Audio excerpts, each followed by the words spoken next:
Mbote Balandinioso et Bravo Télévision, c'est mon qui vous allez le Belé vendredi 12 septembre 2025, 12h30, 14h juste tozana banda 1h30 pour la Rokabola Makanisi, Kolobela, Mboka na biso Congo. To lobela mboka na yo na o ezali koleka na kati ya mboka na yo. Nini ezali koleka na mboka na yo. Ba problème monsieur ezali ni solution to retrouver en commun. Talati na chaque jour, lundi, mercredi, vendredi, tous allez koyamba ba acteur politique, ba analyste politique, ba communicateur pour la repesa makanisi na bango o etali mboka na biso Congo. Na pesi mbote mingi na équipe technique ezali ko sunga biso na midelelo. Merci mingi na merveille Katumba Rose na réalisation pe na prise de vie, na pesi H Kambote, na pesi monsieur Honoré Kabongo Mbote, na pesi Orson Mbote, na pesi Mbote na DRH Timothée, pe ba kongoli so azona biso sikoyo na Kinshasa na Brazzaville na Mikili Poto, bolanda biso pe na YouTube HK Today émission Oyo. Merci de l'autre lobela marambo belé na kati ya mboka na biso, vous allez koleka na RDC, Remotique du Congo, to lobela dossier toujours vous allez continuer invitation suite na mosu qui comment invitation Oyo Fondation Tabumbe qui appelle secrétaire politique na biso, to mekampe ko ça l'analyse vous allez koleka na Uvira pe Oyo et les gars qui jeudi matin na ville province à Kinshasa, to mekampe ko analyser un mot et puis ville province à Kinshasa, ba chantier belé solution zalinini dans tout ça vous allez koleka na mboka na biso, acteur politique bazali a ba repesa solution ba ko proposer pour tous qui met na mboka na biso, il faut tout ça la nini et zali mbala liboso aya ko tala biso na émission to bela mboka mazali partenaire ou la sunga biso partout tout ça dans la chaîne antika biso te mais pour la honorer biso mbala liboso aya ko tala biso azali analyste politique indépendant ceux qui zali pembe le bara pembe ceux qui zali mwindu ceux qui zali rouge alors bara rouge yenani Patrice Saïn Poi congolais des pères et des mères aya ko tala biso mbala liboso mbote mona mboka Patrice Saïn Poi mbote na ndeko na ngabon merci déjà na cadre kitoko boye na émission pe kitoko na sina la ndiango na TV na bandeko baleka ki lekaki awa voilà j'attendais mon tour, le tour est arrivé. Je salue Batunion Sobrolanda Biso. J'espère qu'on va passer un très bon séjour ici avec thématique Yakitoko Poe Sunga Bato Bazananda et surtout Bato Bazo Kambamboka. Na PCP Mbote Nandeko Nangai Eli Beni de tout le temps. Il sait comment je l'aime et j'aime sa pertinence et sa dextérité dans l'analyse. Ah ouais, Zakamakabo il y a ma CCT, il y a BuzzD, ici on analyse et puis voilà, ça me fait plaisir. Merci, mon Lamboka, Patrick Saïn Poi, analyste indépendant. Ceux qui allaient mouillés Boyoka, Boyoka est bien. Ceux qui allaient Pembe Boyoka, ceux qui allaient rouge Boyoka est bien. Bon, c'est là. Allez, vous allez la mettre Eli Beni. Maître Eli Beni, vous allez moko 4 mondes nakati. Nakati Union Sacrée, Azali Moto, Azali ko soutenir vision chef de l'État. Et puis copier sa macanité pour l'emballer ça tout côté la mission na plateau. Oyo, Bote mon Lamboka, Maître Eli Beni. Bote Brown, merci beaucoup pour l'invitation. Donc pour l'anglais, ça a toujours plaisir à na CPLI Kokuta de Kolanga qui était excellent. Donc Oignon Salobi, c'est réciproque, mon profond respect et considération parce que je sais que la pertinence, rien à dire, donc ça va. Je crois qu'on va passer un bon moment d'analyse pour que le Congo seul gagne. Très bien, merci. Vous allez besoin de biso, na sengi bino bolanda débat Oyo. Débat moko patriotique. Émission zali émission pédagogique. Ils allaient ko sunga peuple congolais à comprendre ni les allez ko le kalamboka na biso. Ah biso to ganga raté tout ça la comédie. Doit to réfléchir pour mboka na biso qui ne boso. Balamboka batiki ba occupation na bango. Baye pour boyo ka analyse ba ko sala par rapport à la situation de kalamboka. Patrice Saïn Poi avant de continuer dans le dossier de la politique à Makassi, j'ai dit mon Konzamboka, mardi mon Konzamboka voyage qui a quitté Kazakhstan, a quitté mission diplomatique, qui a coûté un homologue naé, Kozo allé dans la ville province à Kinshasa, j'ai dit na Boutou pour la Rokita à sali 40 minutes de colo pour quitter la tarma. Mais tout nous a dit que tout non, bien vous allez partir politique, vous allez partir vous allez Kokanisa. Est-ce qu'ils allaient qui pas normal snell? Est-ce qu'ils allaient qui le Cameroun comme les Amabé? Ce que ça analyse où les cas qui les colo à 40 mètres de colo qui était molili dans l'aéroport international d'Anjili, yoko colo banini. Ils allaient pas naturel, ils allaient l'homme coup d'état, ils allaient l'homme préparé. Analyse nous avez la situation là. Bon, avant de répondre à la question, est-ce que ça pas naturel? Voilà. Moi, je m'en tiens d'abord dans le document où il y a RVA. DG à RVA à suspendre commandant il y a site il y a zone aéroportuaire.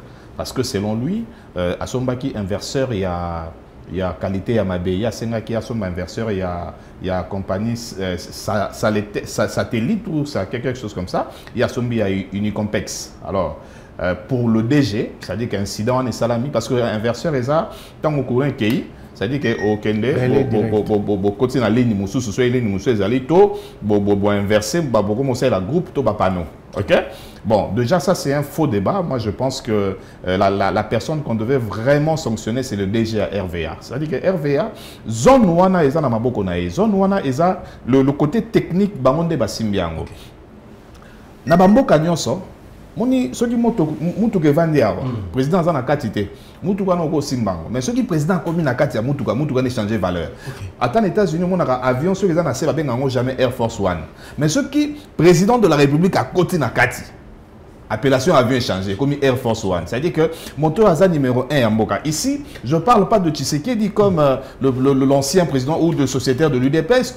Ici, je parle, et ouais, vous avez la présidente Nyonso, il y a la République démocratique du Congo. Ata Oyaleki, Ata Mouzé, Ata Kassavubu, Ata Mobutu. Vous avez dit que on a fait ça na Corée. Mais les lobes, tout autant de bateaux là, na Corée du Nord. Na Corée du Nord, c'est ça maki. Tu vois, c'est-à-dire qu'à un moment donné, il faut trouver que, aéroport, ils ont frontière numéro 1 à Mboka. Très bien. Rebelle, le temps où on a Mboka, parmi les sites où on a Kozwa, il faut qu'un aéroport, il faut qu'un RTNC, dans moment où il faut y avoir un camp militaire à assiéger. Parce que l'aéroport est servi, on a ravitaillement. On dit que à Salaki aventure na Goma, et les militaires ont 2000 bazaki dans l'aéroport, on a un na biso. Comment il y a Senga? Kaka Kabila qui est en Afrique du Sud de Sika Robert Amaso na Sima a sengi na bango ba bimisa ba militaire na bango baza ba tela biloko na biso na aéroport parce que l'aéroport va servir de ravitaillement. Vous comprenez? Bon, ndenge na bengo frontière numéro 1. Ça c'est d'abord l'aéroport. Est-ce qu'aéroport na biso tozata na système ya aérienne T oyo ezoka courant na mopepe. Il faut tous un système ébélé, c'est-à-dire qu'à part groupe électrogène, tout est panneau, à part panneau, tout est système c'est-à-dire que ceux qui ont et puis est-ce que parce que Batumsou ça débat déjà RVA lobby inverseur voilà inverseur peut cause à la automatique. Mais non donc dans papier il y a le cas na RVA on va suspendre nini commandant à l'aéroport a bêti son inverseur automatique c'est-à-dire que dans le 21e siècle biso aéroport ya njili c'est là on inverseur ya so courir ki OK na maboko ndenge za na ndaku na citoyen normal mais ça na batu mususu na bandaku na bango inverseur est comme automatique aussitôt courir zo kende relais mbala moko azui mbala moko charge ya groupe to ya panneau. Ça c'est la première des choses. Numéro 2. Le président de la République a sali plus de 40 minutes l'icolo. Ça c'est extrêmement grave. Dans le moment où on a boyé, on a il y a président de la République. En principe, on a un pays sérieux. Ministre, il y a intérieur, mon ami l'excellent Jacques Chaban démissionne et arrêté. On n'a pas pays sérieux. Makamabongo est salami na président de la République. Ministre intérieur, longola ba kangie na nous pour tout ça dans nos banquettes. Ministre et transport parce que aéroport est dans maboko il y a ministère de transport. Jean-Pierre Bemba ba okangé na nous à côté prison pour des raisons d'enquête. DG à RVA ba ko zoyer na nous ba côté prison pour des raisons d'enquête. Numéro 1, il y a commandant et aéroport ba ko zoyer ba côté na prison pour raison d'enquête. Banamura bazaka na aéroport Rwanda, police bazaka na aéroport Rwanda. Imaginez. Et puis un petit détail, je vais ouvrir cette parenthèse. Au lieu que Bakambo yo sala mana butu ya le 11 septembre. Tout ce que tu regardes comme le 11 septembre oh avion, il y a président Kouya. Très bien. Si Koyo, ce que tu as fait, que ce soit Tshisekedi, que ce soit un autre président. Est-ce que vous savez que si on perd un président, tu as de 20 ans. Mais on a juste une hypothèse, on doit réfléchir dans le but des coup d'État. Ce qui est coup d'État, des acquis manqués. Bato bazo linga bazo coup d'État, basa coup d'État na président Tshisekedi. Il y a comment il président na minuki ton élection. La meilleure façon de gagner Tshisekedi, c'est d'aller aux urnes. Universellement, aussi, tu vas bon, pour mon toi comme président de la République, tu vas gagner l'élection. Mais c'est que moi je déplore 3. C'est-à-dire, aéroport monnaie ne le quoi Yanjili. Na aéroport monnaie ne le quoi Ndolo. Parce que dans un pays sérieux. Président de la République, ce que nous avons salami. aéroport le plus proche à Kozua automatiquement relais. C'est-à-dire qu'il y a un commis qu'on dirige parce que tour de contrôle en Gilles est salaté. Alors tour de contrôle il y a Pembe, déjà tour de contrôle il y a Ndolo. Pour l'avion commercial Ming et Kitagi na Maya. Pour notre situation là, tour de contrôle il y a Brazil et sur l'avion monsieur Ezao Kita parce que la situation est à 0h24 et s'il est à 5h20. Non, en fait, dans le côté de Moussindo, pour l'examiner le président de la République à Kitaki. Mais si quoi, c'est avant la ok, par exemple, si mon condamné a quitté la Mamengue, ça m'a dit. Et moi, ça m'a bêté. Mais si quoi, mon condamné a fait si quoi, bateau va salir ici 40 minutes dans l'écolo. Non, posez dans vos questions. Baga va quitter dans Lubumbashi. Baga va quitter dans l'aéroport à Fifi Massoukate. Parce que, ils ont beau gagner. Ok. Bon, maman, qui est des athées. Vous comprenez? Mais baga peut quitter dans Ndolo. Au moins, si vous avez moteur RVA, vous avez transport équipé Ndolo. Très bien. Parce que au cas où Boeing 737, il y a président Tshisekedi qui tape dans Ndolo. C'est-à-dire que tout le contrôle est Ndolo de salaga dans côté. N'habitez pas pilote sur atterrissage à la téléphone, comme il passe sur la tête, réseau à la carte, bagno sur la moto à assez. Mais c'est ça son pour la boca d'abisso. Et quatrièmement ici, je dis au président Tshisekedi, ma réunion sur les alliés bien structurés dans le monde. Nathalie, Nakotaki Mimi Nasa la recherche, Nathalie, que président de France, à qui t'as jamais la Roissy, à qui t'as l'aéroport, monsieur Zan Bouvier.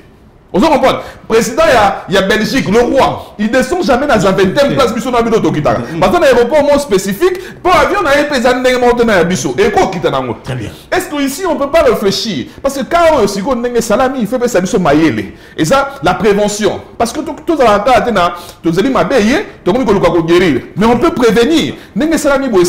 Est-ce qu'on ne peut pas créer un aéroport pour les officiels? Merci. Pour Tshisekedi a quitté un aéroport, et ça, c'est une piste, très bien. Mais Patrick, pour nous, ça. Est-ce que l'aéroport international est sécurisé? Il y a un route international pour l'avion international.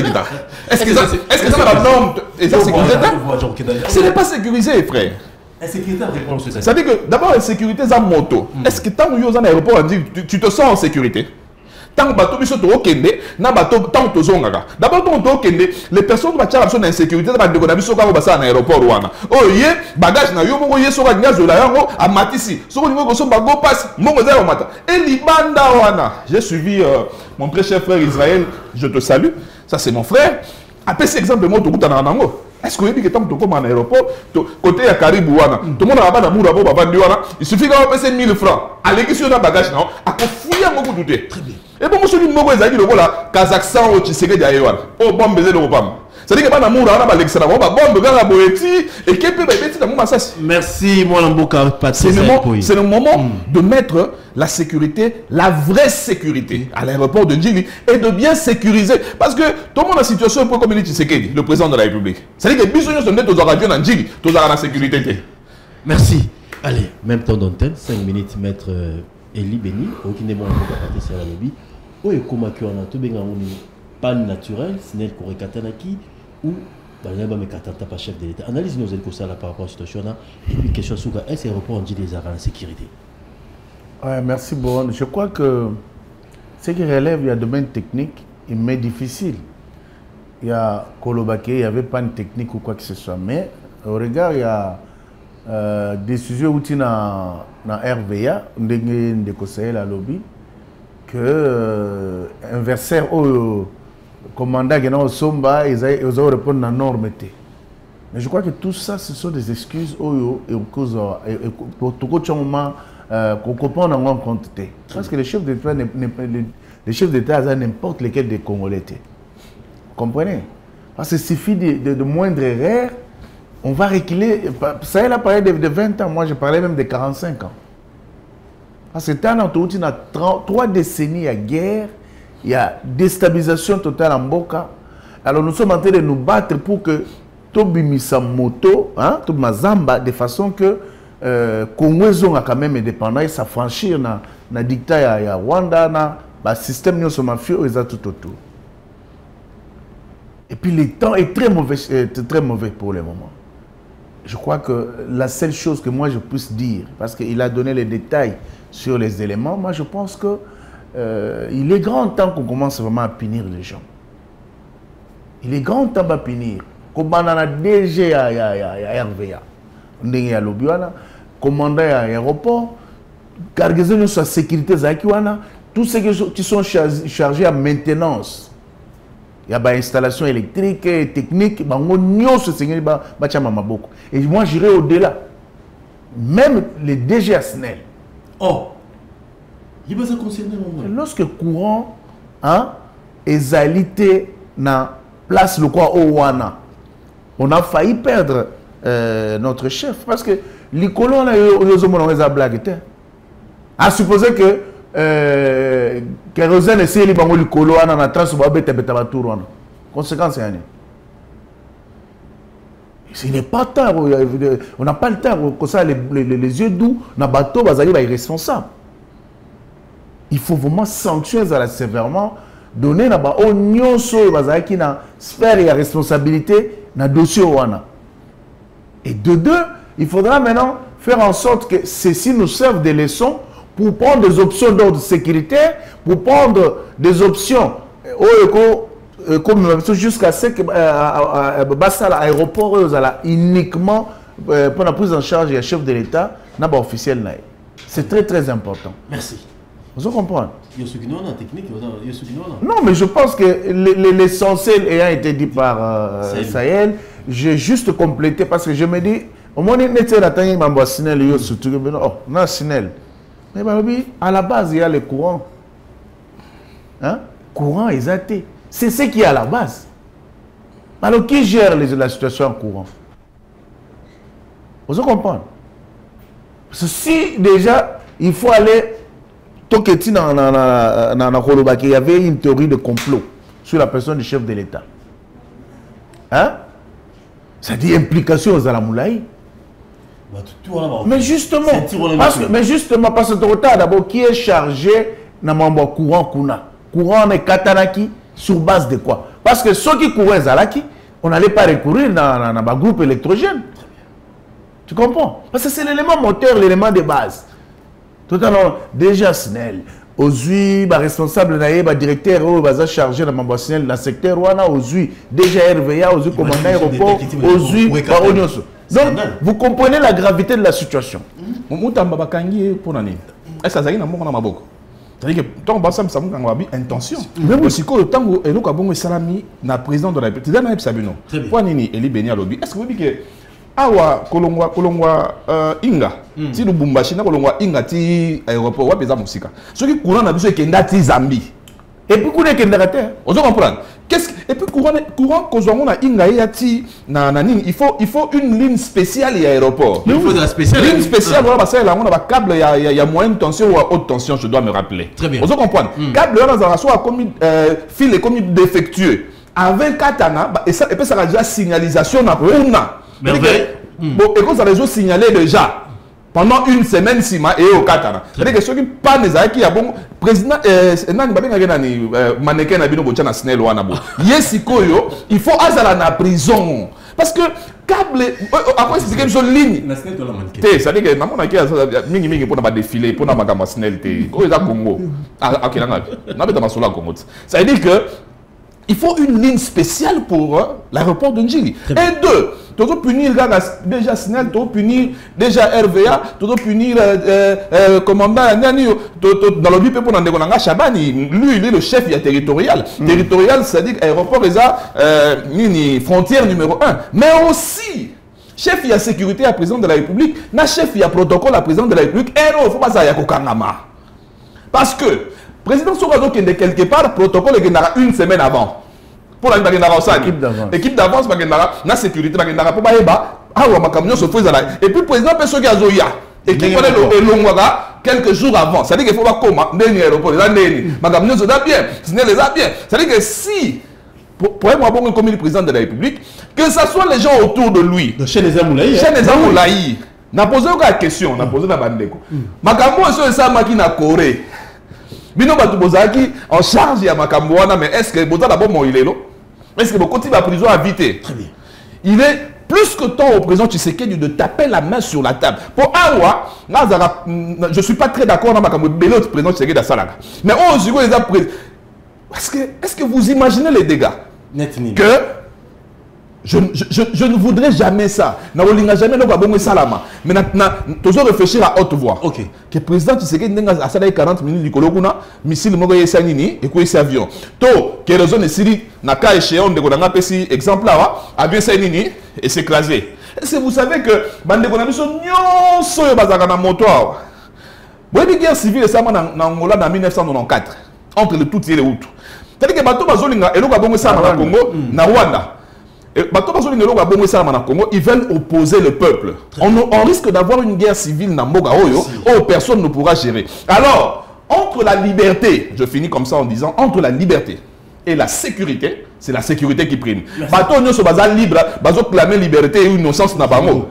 Il faut pas aller en prison parce que ça touche la sûreté de l'État. Merci. La sécurité du plus haut niveau. 089 52 66 986. Merci Patrice Sainpoui. Merci d'un maître Eli Beni. Autozopé Samakanisi, la situation les cas qui jeudi matin, dans Bokanabiso, avait posé ça 40 minutes de colo, qui analyse avec la démocratie, Pessi Makanisi. Vous posez l'andabiso, comme l'abiso, c'est très important. Mais avant tout, on a inversé thématique. Au bel Romoro Boy, Mbokozo qui est la période de Mouramabe. Au bel tout à l'heure. Est-ce que c'est le moment? Il y a des choix Vital Kamere, pétition contre Kamere. Est-ce que c'est le moment? Mais vous savez que dans ces pays, on a tendance. Ta question, moi je dirais qu'elle est très très mauvaise. Pourquoi? Mboka est en Musamakana Beko. Parlement de Bazawana, Bazotambora, Engebene Constitution, na règlement intérieur cadre, au Yabango. C'est-à-dire que il y a des missions qui sont dévolues na ba député, il y a des us et coutumes au Yabango, basale laka, c'est-à-dire à part que voter Mibeko, Mbeba et Salemi, pétition, to motion, et ali routine régulière, il y a ba député. Vous comprenez? Mais ça va devenir un problème, il y a période toujours kende na ndengeni. Namboka na biso, j'ai comme impression que tout comme ça affaire tali impunité, hein, affaire d'État au détriment de la cohésion nationale. Caméra ça. Non, mais na lobi boye. Caméra appartenait. Écoute, cher frère. Vous ça les cache. Écoute, mon cher frère. Likambo caméra les problèmes il y a ba congolais n'y ont sauté. Et ça problème interne où est tali ba député. Tu n'as pas appris que le peuple congolais, hein, il y a des couches de pétition pour caméra kende. Tu n'as pas appris que le gouvernement a initié une pétition pour caméra kende. Tu n'as pas appris que le chef de l'État. Non, mais la majorité, lorsqu'on a arrêté le ministre, il y a justice, il faisait partie de cette majorité. C'était un ministre et un gouvernement. Et ce même Parlement a voté 2 fois. Hein, pour la enclencher la poursuite. Hein, mais à se présenter, il y a un magistrat. Dis-moi, Ezalaki bien. Vous comprenez? C'est-à-dire, si les députés ont décidé, il y a signé pétition, ils ont des choses qui reprochent, pas seulement à Vital. J'aurais appris que même certains membres, il y a bureau, il y a bureau, il y a l'Assemblée nationale, ils ont visé. Donc, ne faisons pas la culture d'impunité dans Mboka, tout comme ça, nous sommes période où nos caméras sont intouchables. Nous avons la ligne de comment on peut perdre. Non, tu prends dans un phénomène. Koutou, tous les rappels touchés. Moi, je me dis, mais est-ce que les gens réfléchissent? Neto vani boto abiso misa toi na lolenge na biso to yokani to tambolela. À supposer que mon abiso akeya l'encontre ya boyokani na biso. Biso décider que non, yeba to cha libanda et comment problème ba o bazawa te comment. Et comment problème na bango comment.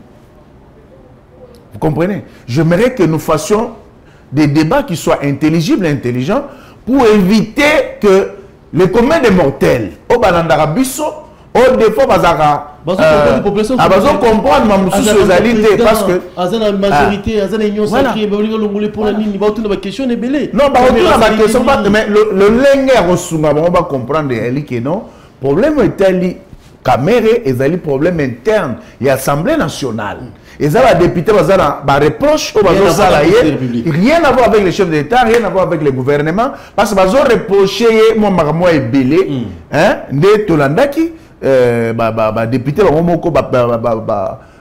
pétitionnaire à la tête de l'organisation là, ne pas expliquer. Vous comprenez? Et ça, il fallait faire une session en mars qui est essentiellement budgétaire. Et ça les quitté,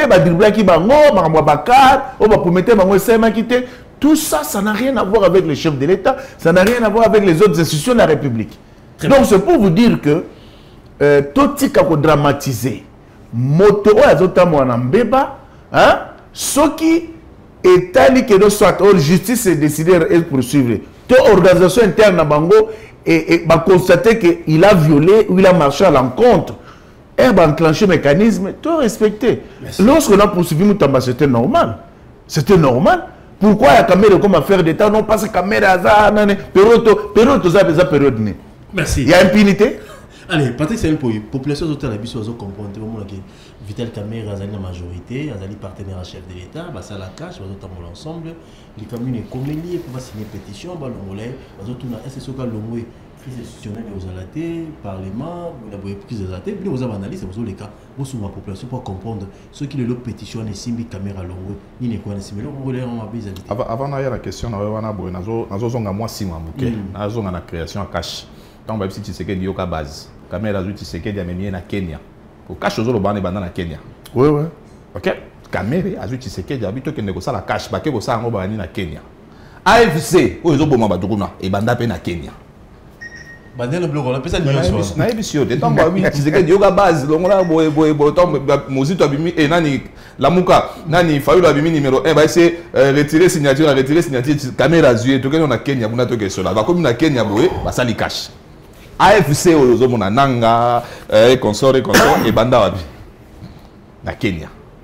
Or, tu es bien que Kenya a financier, c'est-à-dire que Kenya n'a pas finance la communauté, il m'a tout y a kala, ou comme tout y power. Banilotique, bandekoya, caméra côté papa. Vous comprenez? C'est-à-dire que maintenant, Moutuna ma casse les années.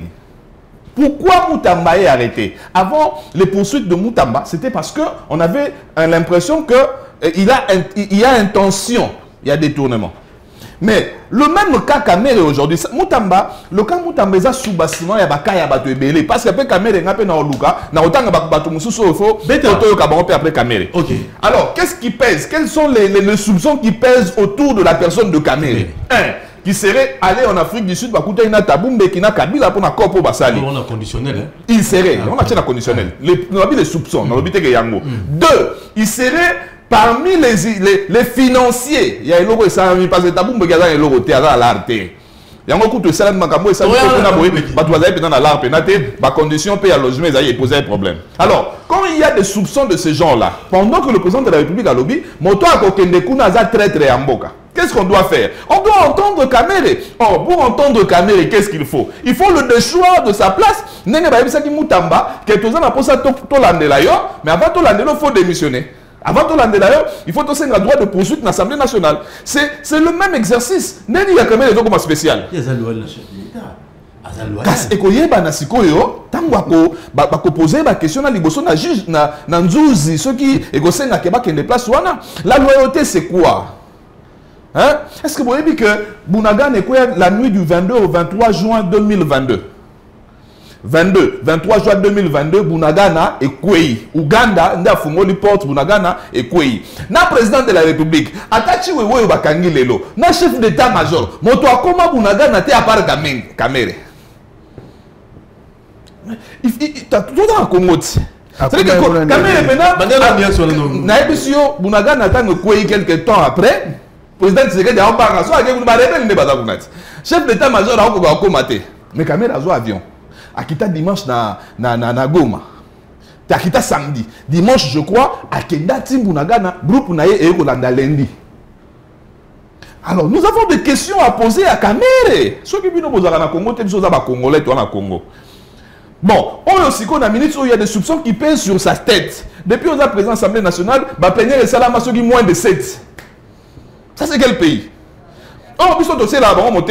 Dès que ça boye, rentrée scolaire et salamite. Bah professeur va autour qui na grève. Oh, si quoi, le rego pour misa bango ni na bango za session budgétaire. La session budgétaire dès que on a la budget l'année prochaine. Bon, yo si quoi sur la session et ça la manangote. C'est-à-dire que année prochaine les sous ba professeur na mois de février, ba go gréver les sous. Mais quand tu le quelqu'un n'est pas compétent, il faut tout à la gâte. Dans la session, on a aussi combien de plénières? La commission est salami combien? Bon, tu as dit que vous avez permis de financer à Kuna. Tu as dit que vous avez Kuna au Koutana Gina Bango. Mais si vous avez une immunité, vous avez protégé, vous avez dit que vous avez tant que vous avez numéro 2 en Boka. Mais pour tout, il y a un appel dans le bac. Ici, je veux ouvrir une parenthèse. Est-ce que vous avez dit que Soda au cortège du Premier ministre Bomadana, si le mois n'a pas dans la cette, il le mené na mort, il le bakunda na nuté. Fiston Kabia, il le bakunda na nuté. Moi, si dans la scène, la famille n'a pas assez. Or, nous avons une loi qui protège les premiers ministres, n'a pas président de la République. C'est-à-dire que, moment où malheureusement, pour ça, on peut les gars les kaki. C'est-à-dire que si on veut parler à ces gens-là, c'est maintenant. Parce que demain, il sera chef de corps, il y a une loi qui protège les chefs de corps. Très bien. Kamel est un citoyen congolais comme tous. Et il est remplaçable. En avril 2019, en avril 2009. Il n'y aura pas de conséquences. Il n'y a pas de conséquences. Quelles conséquences? En avril 2009, Kamel étant au Kabila a démissionné. Entre mars, le 29 mars, avril 2009. Tant qu'on a démissionné qui va remplacer Minatro. Minaku. Robin. Minaku. Non. Olivier. Olivier Kamel. Non, Bochab. Il y a des incidents qui vous voulez voir Kamel qui? Déjà, dans la CPLRT, dans la politique, au Bazaka, ceux qui comme au Salim Beba Yomoko, les comme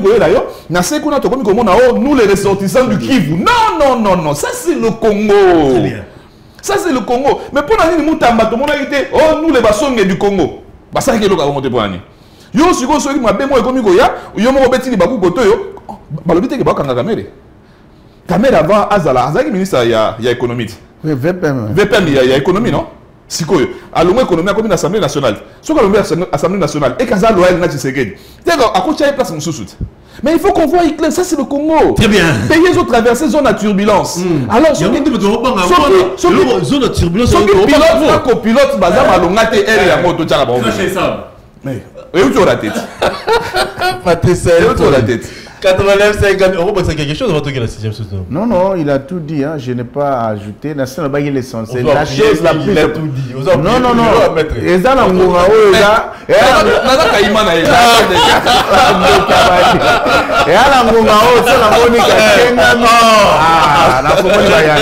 mais dans un débat, on peut toujours converger si l'analyse nous porte à dire les choses telles qu'elles sont. Parce que Namamunde Otozoloba Toti kako dramatiser Mamuna Mboka. Toti kako intimider le chef de l'État et les institutions de la République chaque fois. Il n'y a pas des intouchables. Tshisekedi est venu avec la démocratie dans ce pays. Depuis qu'il est là, lui, Kamel était son directeur de cabinet. Il est allé en prison. Vous comprenez? C'est de là que va démystifier Mboka Otomesalaga dans les hommes forts et les institutions, les lois faibles. Vous comprenez? Mais pourquoi faut-on commettre sa caméra mythe pendant qu'il y a des choses, des soupçons qui pèsent par exemple sur lui? Et ça concerne uniquement les députés de la reproche. Vous comprenez? Il y a aussi le peuple de sa part qui fait des soupçons sur la personne de Kamel. Parce que du haut, il y a perchoir. Tout le monde que Kamel a pris des positions contraires. Dans la ligne, il y a régime. Vous comprenez? Pour soutenir par exemple Mambozo de Ghana Est. Hein? Dialogue, il faut tout vendre tout solo là. Non, en dehors du dialogue, exemple, peut-être que moi, déviation est cause à la Salemi. Nous, personnellement, moi, je n'ai rien contre Kamere. Vous comprenez? Mais toi, Mboka, Eza, na Mambébélé, non, il faut quand même toi atterrir. Hein? Le peuple congolais a quand même na kimia. Merci. Mais tout petit Kabilo va intimider le chef de l'État, et intimider même non, ceux qui vont toucher Kamere. Non, c'est-à-dire, vous voulez nous amener dans des mythes où que non, il y a des gens au pays qui sont intouchables, ils peuvent faire tout ce qu'ils veulent. Donc, vous n'avez rien à demander comme compte par Bango. Non. Merci. Souci à Mokonzambo et Ali. D'abord, Kimezala. De deux, Mututu a respecté Mobeko. Mobeko est l'écolo Batunyo. Ce qu'on a chef de l'État, Tina, les derniers des Congolais. Mobeko est l'écolo. Toto ça. Mobeko na biso, toto ça. Institution na biso, toto ça, Mboka na biso. Donc, mambo ya dérive wana tokobetela mo maboko te. Merci. Et pour la aussi ça peuple congolais to retenir que ezoleka na parlement etali ba député etali institution chef de l'état mokonza mboka te etali gouvernement te et ezali gouvernement ya ba cause tribunaux. Nazo insister nango parce que question na yo oyo tuni ezo senga ke na manyola na fongola na éclairer peuple congolais pour la longola flou pour les amis ba congolais parce que RIO opposé Mutuna. Donc les sous-entendus à Mutuna na yo c'est que Kamere c'est le chef de l'état na otinda ba député ba de choarier. Ce sont les autres institutions et c'est ligué contre Kamere pour ba longola. Mais mambo etali parlement bazana lolengo batambole laka bazana règlement intérieur cadre ya bango bazali soumis na la loi de la République bazali soumis na constitution ya mboka. Donc si les députés prennent une initiative parlementaire ou ezali ko revenir na ba prérogative na bango toki ko empêcher bango te hein to mona ki amutamba ba senga ki ba leva ki c'est normal. Et alors, ce qu'on commis toi, Kamere, comme affaire d'État, comment? Merci. Allez, 89 52 66 986. Patrice Saint-Pouy. Dans la nuit, on va plateau belé. Dans l'indi, tu réfléchis à mettre un peu Falouba. Parce que mettre le Cameroun mingi. Dans l'indi, tu as le bâton d'Ongwana.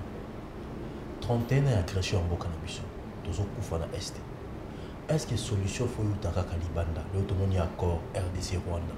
Tu espères un accord Rwanda. Est-ce qu'accord on est un avantage à RDC ou un désavantage à RDC? Et toi qui analyste politique, étant que Congolais, accord on est un avantage ou un désavantage. Est-ce que ton manuel qui en bien avant de signer en haut ou est-ce que tu as une erreur analyse vous allez considérer c'est l'erreur mobimba banda anangoti z nango accord wana est en place wangé kabwani là on wangé kabwani accord wana est acte de vente c'est-à-dire que bateki Congo kolo Congo ça dit acte de vente bimboka nangana teki yango bozwa yango encore Washington yo zo benga Washington il faut toujours ngana on bande il faut mettre les béni na bato ya Fayulu na bato ya Moïse Katumbi na bato ya ba nani muso azaka na élection présidentielle ya oyo comme si Tshisekedi président il y a 2018 bango Mutamba Matata. Vous allez comprendre que nous n'avons pas de vrais politiques au Congo. Tous en a pas politiciens te oyo bango biso to votaka ezala Fayulu ezala Tshisekedi avant ba une élection tous allez on a monté ba ça Afrique du Sud ba France ba Belgique ba luka pouvoir na libanda alors que biso peuple ndé to votaka bango c'est que na mituna bango ba yebi ke biso peuple ndé to comme si Tshisekedi président na mutu na yebi ke pouvoir na biso les États-Unis ceux qui France na yebi te. Il faut déjà que ça s'arrête. Très bien. Il faudrait que ça s'arrête. Accord wana bon déjà na accord wana babaki jour ba signer ngo ba pesi biso 3 mois soit 90 jours to traquer ba FDLR to komi nango wapi. Très bien. To komi nango wapi. Na accord wana ba FDLR bazawa c'est-à-dire que on accord wana ne ba directeur suka biso tozo la M23 zo boma biso kuna mais ba pesi biso mission to luka ba FDLR pour Rwanda bima est-ce que ça ko locater ça ko locater. Bon avant de signer accord wana président Tshisekedi alobi le FDLR ne constitue plus une menace. Vincent Karega, il y a Rwanda. Alors, le FDLR considère une menace. Mais Thérèse Daïko, les États-Unis a signé un accord qu'il ne faut pas faire un FDLR dans le Congo. Si on a une zoba. Biso, tout va signataire. Nani n'a signé ma cambo à Zangitina. C'est-à-dire que déjà, quand vous signez, et vous avez un FDLR a un problème. Oh, FDLR a un problème. On a à côté de Congo dans 94. On peut dire zone 31 à Tilelo. Bon, tant que vous avez un Congo dans 94, bazaki na manduki, pour bakimanga Rwanda. Les amis mingi ba utu. Bakimanga batuti na Rwanda, ba yawa. Ba misusu bazaki na 50 ans, ba misusu bazaki na 40 ans. So to sumo to 50 ans to bakse les 31. Akom na 81. Ça dit manduki yango, ils ont des bazaki pour ça biso ke basoda ya phase bazaka la braza et pas ça. Donc basoda ba ko na te, ba kufa gate, bazaka na manduki. Ça dit qu'on a signé quelque chose pire encore. N'accord wana bazote la biso biloko mibale oya biso oh désormais faut na okabula na Rwanda ni nani parc de Virunga parce que une partie pesa na Rwanda siko neti une partie za na Rwanda combien ba Rwandais na posa ki question moko boye on ndeko na nga otata bana pour répondre ngo nzete na ya manga eza na lopango na nga ba branche nango mususu côté na lopango voisin azana droit kolia manga azana droit po matite ko ela kaidi mais nzete komi yanga na ye nzete za na ye eza yanga ti azolia manga wana azolia manga wana po betape ekoi na ebimi na lopango na ye mutu akombanga ye mutu azwaka mayanzi bon manga pe ya mayanzi zai ya kala seki biso za kisasa bana ba eli bezi bauta mboka baya mayanzi za la susu te una mboka ngoza mboka nini oh papa ya mboka nini kinga banonga ezo funda nalobia mongo tonalita mongo etikala kaya mongo yelo alobaka elibeli auta mboka oyebisanga mboka ngoza mboka bato balanda ba comprendre le parc Virunga imaginez que Kagame asali visite Rwanda oh Arsenal alatanga oh Dortmund alatanga Paris Saint-Germain PSG alatanga mais azana bato à place ya kolakisa bango so ba Rwanda ezalaka te c'est moi Kagame na Congo asengi na biso atonga 300 maisons na Goma pona nini po ba visiter na eso ibaye mingi mingi akotaka bango na parc Virunga ba hotela parc Virunga bazwaka pe sika kolala wapi na Goma moni place mboko ko meje kokende ne seri wana autant ya senga biso bazwa quartier général ya avion ya Rwanda et komaki na Goma bon siko deuxième chose le lac Kivu lac na biso wana eza na biloko mibale ya makasi le gaz méthane na pétrole sikoyo Rwanda ndazaka nango te ata soki eleka epa na ye yango natunaki bandeko balobaka ke non neti fleuve Congo na biso oyo ndenge eleka mpe na Brazza donc komi ya biso na Brazza parce que po bayeba fleuve Congo eza yeba nani fo bayeba embouchure nango source nango euta wana source nango eza epa na biso e koma ya biso na Brazza ndenge nini et tokabola ngona Brazza tokabola quelques dividendes na Brazza po bango pe mai wana de mais eza ya biso na fleuve Congo ya mabe pe il faut tozonga na Zaïre po pozaki fleuve Zaïre po tokoma na bango Congo bongo mona longo na fleuve Congo eza ya biso na bango siko fleuve wana to tozala Zaïre moni pas elia bido fleuve elia bango est-ce que fleuve bazalo bengo fleuve Congo Zaïre Congo c'est là que fleuve Zaïre ok siko neti biso na bango par malheur tokomi kombo moko fleuve ngé comme ya biso non réfléchissez c'est le fond de nous pour vendre la moto pour teka déjà Washington est un acte de vente. Quand je veux commencer à enseigner, il faut qu'il note. Ok, d'accord.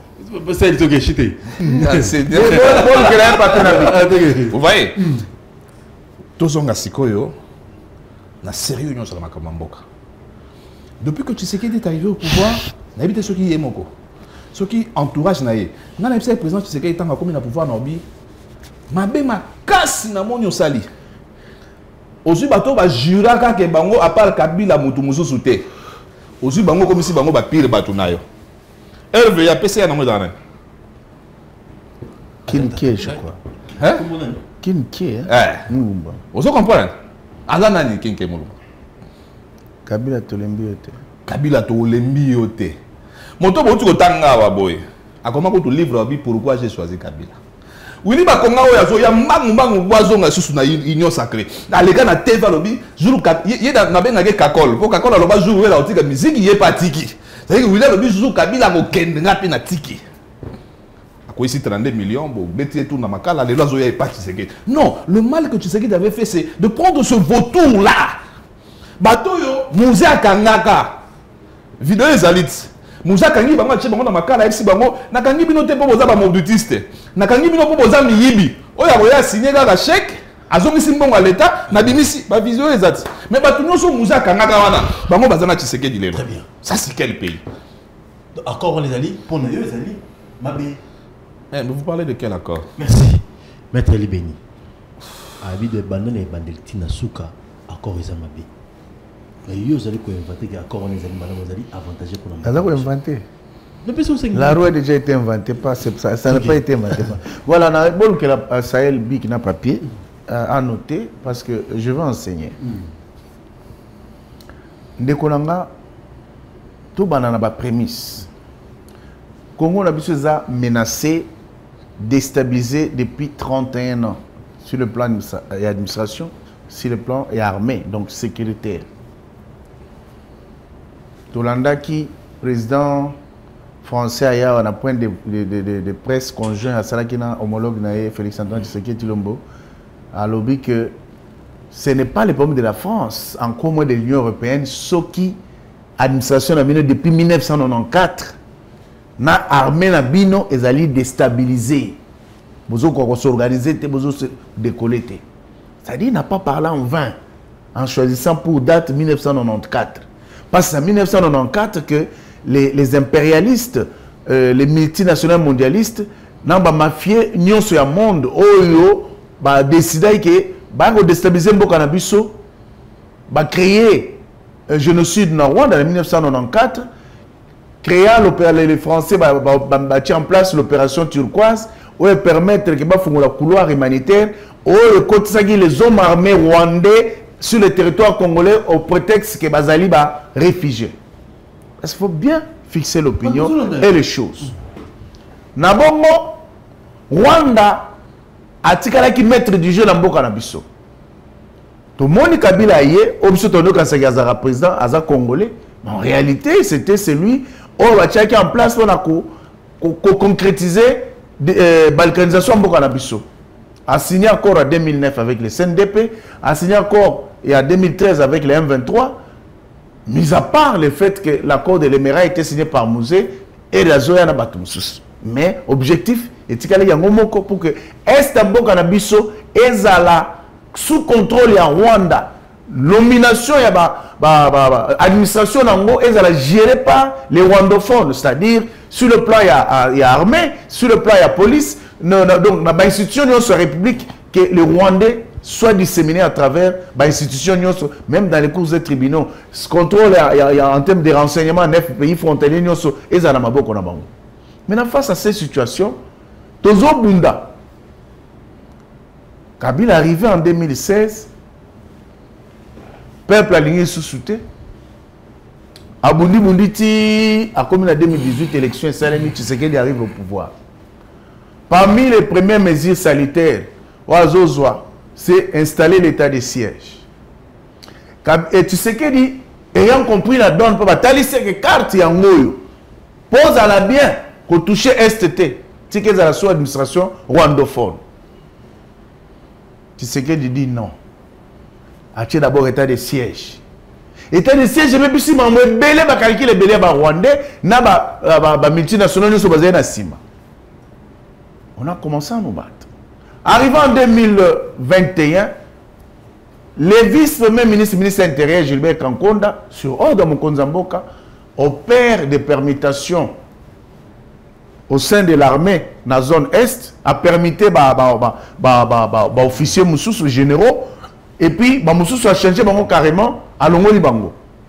Cela a dérangé les M23. Cela a dérangé les plans du Rwanda. C'est un peu que non. À respecter Kabakorte. C'est parce que tu sais qu'il a choisi le Congo et les Congolais. On pouvait parler du Congo sans les Congolais. On pouvait parler des intérêts du Congo sans les Congolais. Et ça allait soit sur le plan environnemental, sur le plan sécurité. Dans le domaine les Congolais étaient chosifiés. Tout ça a valeur. Tu sais qu'il vient, il dit niet. Il est temps que le Congo renaisse de ses cendres. Alors, entre-temps, suite au mixage, brassage, infiltration, contacté. Et puis, et là, au moins, aussi, matin en Boka.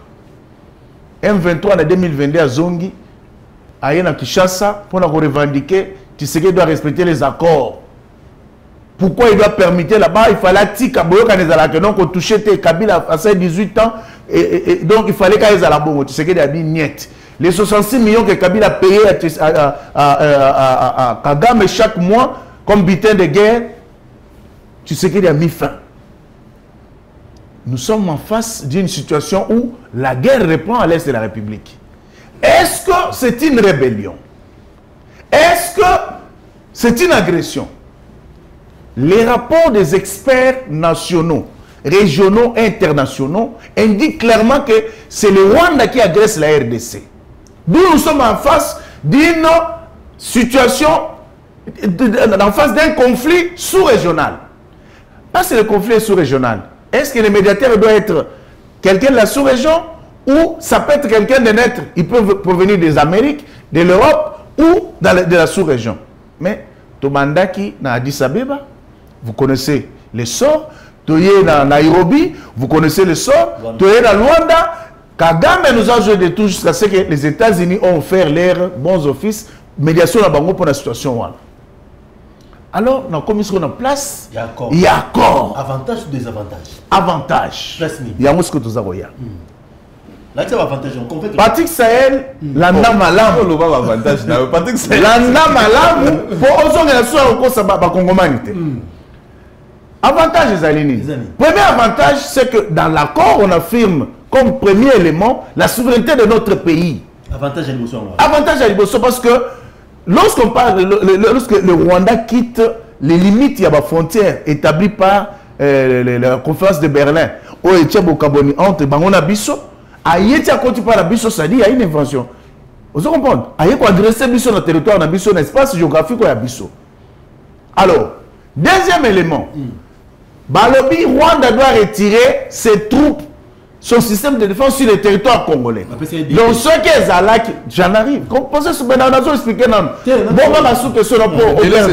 Délai civil déjà. J'en arrive. Vous avez 3 mois, c'est ça. Alors, troisième élément, c'est un rétablissement de l'autorité de l'État. C'est-à-dire quoi? C'est-à-dire que la partie Est, sous occupation rwandaise, l'entité nous sommes occupés, Bunagana, Goma, Bukavu, Babisika nous sommes occupés, c'est-à-dire que Rwanda nde engagera batukuna yenda nomaka na ba supplétif na yo bazalia na ba mususu. Lorsqu'on parle de rétablissement de l'autorité, c'est-à-dire Kinshasa doit maintenant nommer parce que les autres doivent se retirer des entités occupées, c'est déjà une très grande avancée. Alors ceux qui Sahel a taillé ici ba Congomani que et Ezali échec et l'homme malamouté, alors moi je viens faire voir aux Congolais que c'est une très grande avancée parce que lorsque les génocides oubliés, autres hommes qui les a reconnus, ils ont dit une grande importance. Ah, intimidé,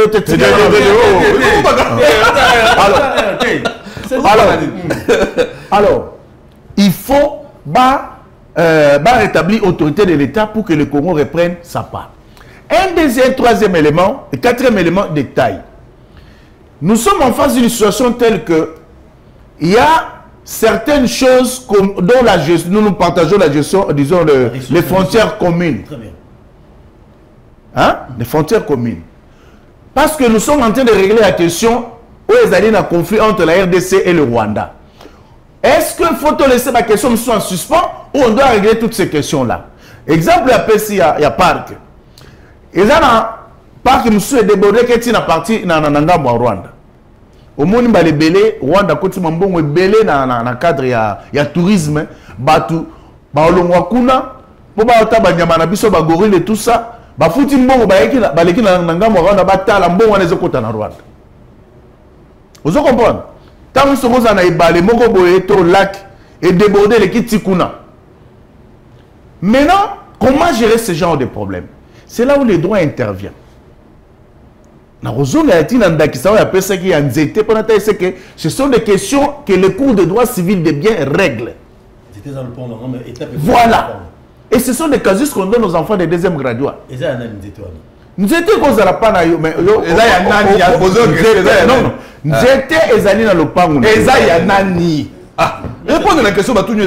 Il y a un problème de gestion. Hein? On parle pas de gestion. Gestion là ici qu'on lit en bouma. C'est comme c'était ça nani. J'étais pour la yayo. Mais non ça ce sont des questions là. Parc Ezali à Bisso. Mais c'est non, mais il faut l'autre la réponse. Dans son matière, on a des matières ils ont maîtrisé. Patrick le loti lobby à ça c'est une matière qui relève du droit. Vous entendez le droit dans le magasin c'est. Tu comprends? Tu comprends? C'est une matière qui relève du droit. Alors, lorsqu'il y a conflit en Démon et Salim, il y a un tel conflit qui naît suite à ma frontière Congo et Soukiao, mais parc Ezaya Bisso, par exemple, Kaouzibiega ou Garamba, Ezaya Bisso, un parc à Garamba. Ah, tu as la Virunga. Non, je donne l'exemple. Ok, soit prenons Virunga. Virunga Ezali Congolais. Mais, na débordement na yaketi nga museza na Rwanda. Maintenant, lorsqu'il y a une situation de conflit qui naît, c'est comme ça que l'accord a décidé. L'accord a décidé que Pour résoudre ce problème-là, le Congo s'occupera de la partie qui lui revient chez lui. Mais partout est qu'il y a Rwanda, Rwanda va gérer Makamuna Ekuna. C'est ce que l'accord dit.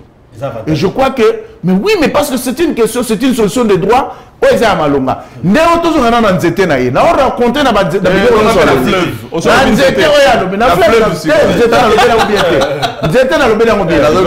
C'est-à-dire que, un rasoir na bandal, hein, ils ont un nzete moko, ils ont le plan au voisin. Vous comprenez, il y a Mundenge, cœur de bœuf. Alors, il y a 3 grandes étapes et quoi il a le plan en place dans la zali. Parce que j'occupais toute la parcelle. Ce qu'on va matiti na banino ce sale ka c'est chez moi qu'on nettoie banino ana. Un jour le monsieur est venu na bengi abi mais votre histoire ça dérange beaucoup. Est-ce que vous voyez baraké oh ezali na mupanzo ya ngai ba fruit oh ezali na partie ya ngai ça m'appartient ici. Vous ne viendrez pas réclamer ça. Sur le plan de droit parce que oh et quoi il a le plan en muninga ba étape ezali kuna parce que c'est géré par le voisin. Donc, ndenge saka bosoto, il faut nettoyer, n'a pas posé à l'ouana, il y a encore le mois qu'on a pas réclamer en quoi. À Ozongo Sousteng. Alors, tous on a ce qu'on a fleuve. Fleuve, ezali fleuve congolais. Alors, ezali et l'équité te partageant on a ngamba et Congo Brazza. Vous comprenez? Biso te bien embouchir, tout sous nango ezali en Congo. Mais il y a une partie qui déborde, qui passe devant eux. Question est fleuve et ya banani. Mon fleuve nani. Non. C'est pas l'endroit on ne résout pas cette question comme ça. Il y a une partie qui traverse devant le Congo Brazza. Vanda bien à Kito. Et ce qu'on comprend. Et non, on quoi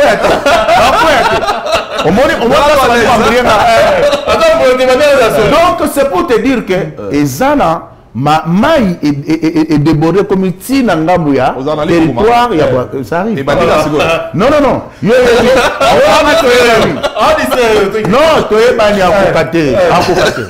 donc c'est pour te dire que parti en Ngambou, Oyo, et cause à que non, Baliba péché, Tobato Kama, il peut empêcher Bangote, parce que l'église Bossona.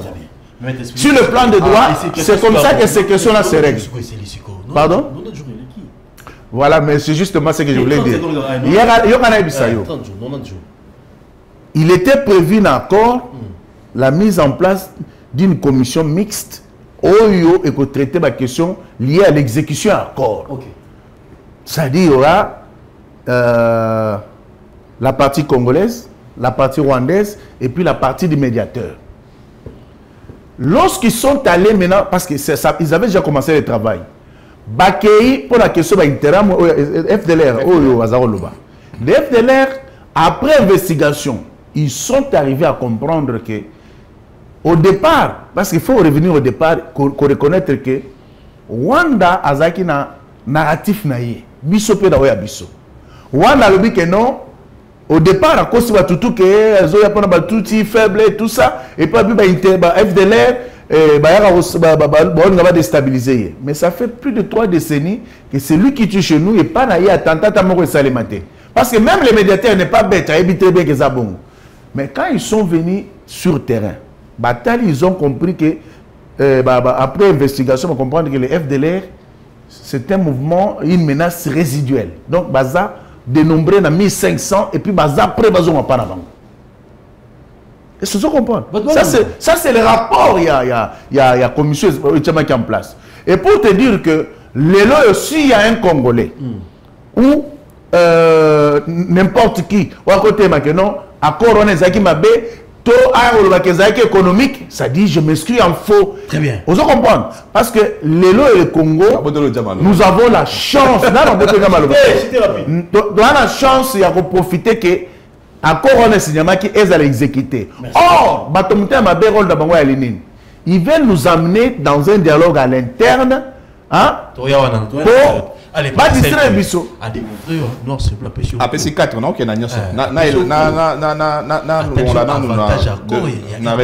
APC4, avantage à l'émotion lobby souveraineté nationale. Apparemment, il y a une souveraineté nationale à Sinin. Si quoi? Nangas qu'on a un exemple. Intégrité territoriale. Ouais, toqué dans la souveraineté. Parce qu'intégrité territoriale, ils ont la carte de souveraineté. Mais oui. Vous comprenez? Mais oui. Bon, si vous avez un président Tchéké de ça à 40 minutes, il fallait qu'il t'en gomme. Pour accord de PCB, intégrité, ça dit que parti nous sommes à Congo, ils allaient à Congo et à Bisso. Avion qui t'a gommé pour l'année. Souveraineté, bah, on peut en nini, na monnaie. N'enga na auto va na plateau, so ok na Mahagi, na Ituri, bah on a shilling ougandais. So ok na village moi ben na Mboma, na kota ya Bangala, bah on a franc centrafricain. Tout ça souveraineté, franc congolais bah yebi angote. So ok na village on a Mboma na rivière Ndou, ezawana. Ozo comprendre. Sur le rivière, tu avances 5 km aux Anna Congo. Après 5 km, tu es commune à Centrafrique. Si tu as un village Jouana, plus proche de Centrafrique pour l'administration à Congo, est à 80 km. C'est-à-dire, tu es à Centrafrique. Tu es à Centrafrique. Tu es à Centrafrique. Si tu es dans un village Jouana, tu es le président de la République. Tu es le président de Centrafrique. C'est ce que tu appelles souveraineté. Là, tu fais une très mauvaise lecture. Accord Wana et même libiso souveraineté territoriale T et même souveraineté à ta côté. Parce que depuis que l'accord a été signé, intégrité, depuis que l'accord a été signé, 4e mois en moto au Kende.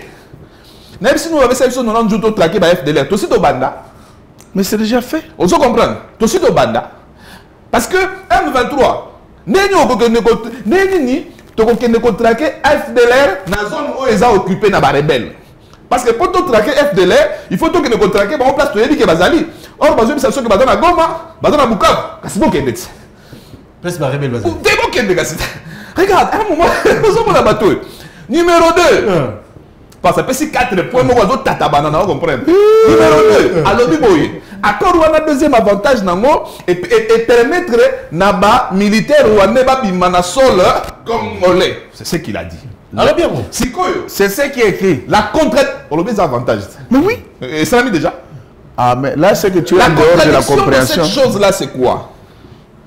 Pendant que l'accord dit que le militaire rwandais ne peut pas être sur le sol congolais, place Bango va côté Sabiso en 2021. Na EAC, Communauté des États d'Afrique de l'Est, charte nango lobi boye. Moto, il y a moto à membre de la communauté wana. Ceux qui ont un problème, à qui ko landa bato, ba on les problèmes, on a tié si kabazali. C'est-à-dire que pendant qu'accord de même ça sur Rwanda Fabima, EAC lobby, Rwanda soko lobby que FDLR azakuna, Rwanda a la possibilité à okota. Des avantages. Nazana nuka à place wana. To vanda to la muka. Gouverneur ya Ituri. Monsieur le général Luboya. Kachama Luboya. Abengi mbangu na Congo. Na Kinshasa. Na Kinshasa. Aobi na comprendre de plus de 5000 militaires ougandais. Baosa baye na Ituri ba na baki ebeni. Batuni bango bosani. Nana kotibino eyebanité. Bon combien wandeni eyebanité. Vous parlez de quelle intégrité? Vous parlez de quel militaire? 3. Aobi avantage ya encore de redorer la politique. Alors, on a le terme rétablissement. C'est ça le terme qui est. Vraiment, oui, c'est ça. Mais c'est ce que je dis aussi. En d'autres termes, on va redorer l'image. Il y a politique, il y a Congo. Non, c'est pas redorer. Non. Ça, c'est une mauvaise explication. On parle de rétablissement de l'autorité de l'État. Mais il y a un rétablir l'autorité de l'État. Et ça, qu'on peut l'autorité de l'État, puis il faut non, ça dit que l'État doit gérer, doit nommer, doit contrôler la monnaie et tout ce dont tu parles là. C'est là. Madame Nazolo Bayamwana. Parce que le bien, on a encore. L'État a géré mon ennemi dans l'Ouganda, dans Wituri, dans les shillings ougandais. L'État. Parce que même ici à Kinshasa, tout le monde a une monnaie au Ouganda. L'État a géré mon monnaie à Kinshasa. Franc congolais, la dédollarisation et la franc congolais, salamité. Parce que pour mon ami soit valable, il faut tout dédollariser dollar. C'est-à-dire que tout limoussa dollar, limoussa dollar, mon ami peut Angola. Parce qu'on a Congo. Mon toison a posé un moment on est dans dollar qui est en franc congolais. Or, procédure on a posé ça là-bas, banque centrale. Bozui les sous mutumogo na kani baraté. Banque centrale. A expérimenté, mon temps. Banque centrale. On est là, si mission dans le petit carré. Vous comprenez? Banque centrale Nabiso. Nous avons dit que FM23, AFC banana Kenya. Cache qui sait qu'il y a caméra banana Kenya. Kenya a financier, il y a communauté tout y power. Mais banque centrale pour affouter biso ba fonctionnaire. Tant que biso ça dit que biso ba congolais, allez la banque ya Kenya. TMB Equity. Est-ce que politique on est simbali na biso moko? Non. C'est-à-dire que accord oyo ce petit chiffon l'acte de vente bana anango TZ nango aza pona ba congolais te. Merci. À 25 minutes, il y a wapi yo le bail koleka. Mais il y a des lots il se contredit beaucoup et ils ont un avantage pour non et loko na te sa Sahel koloba mingi eza koyeba te ko kenembango eza ko komate yo koma parce que malembe koma. Donc ce que mon frère doit retenir est aboué. Lorsque nous parlons de rétablissement de l'autorité de l'État, c'est-à-dire que il y a absence de l'autorité de l'État côté Wananyos.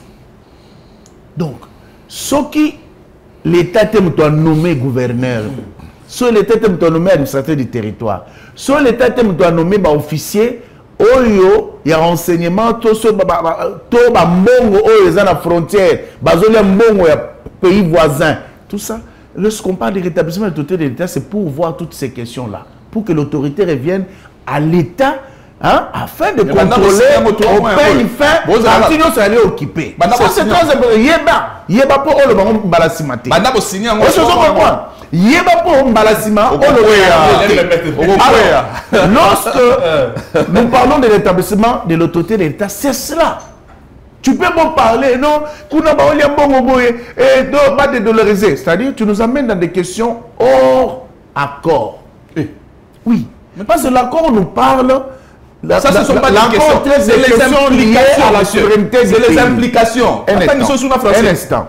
L'accord nous parle, nous traite des questions liées à la souveraineté et à l'intégrité territoriale de notre pays. Preuve en est, l'Est est occupé par le Rwanda. Et si le Rwanda est arrivé à signer, c'est-à-dire qu'il a reconnu qu'il est chez nous.